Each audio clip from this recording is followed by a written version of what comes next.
ازيكم؟ الفيديو ده لنصرة اخواتنا في الاراضي المحتلة. احنا بنموت ولادنا بايدينا بفلوسنا، بمعنى ان احنا كل الوقت بنستعمل حاجات مش مغذية مش صحية، بتزود السمنة، تزود السكر، تزود مقاومة الانسولين، وفي نفس الوقت كمان بتنصر العدو علينا.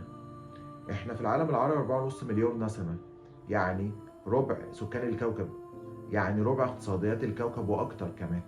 يعني احنا تقريبا بندي للعدو بتاعنا حوالي 200 ل 300 مليار دولار بيجيبوا بيها اسلحه للعدو الغاشم عشان يضربنا بايدينا ويضرب اخواتنا. احنا عايزين نقاطع كل المنتجات اللي ممكن نستغنى عنها ببساطه جدا. الفاست فود مثلا زي كنتاكي وماك يتبدل ببازوكا وكنسس وبافلو برجر وهولمز برجر. النسكافيه يتبدل بعلي كافيه.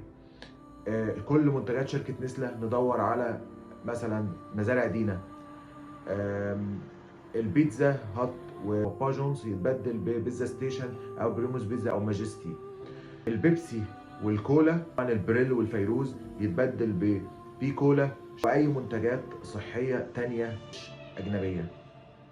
الفيديو ده معمول لنصرة اخواتنا وكمان عشان نصرة صحتنا، لان لو بعدنا عن الفاست فود او كلناها بس في الشيت ميل في البراندات اللي انا قلت عليها دي الى حد كبير، المشكله هتتحل نوعا ما في صحتنا وهننصر اخواتنا. ربنا ينصر اخواتنا في الاراضي المحتله. انا محمد غلاب، اشوفكم على خير. سلام.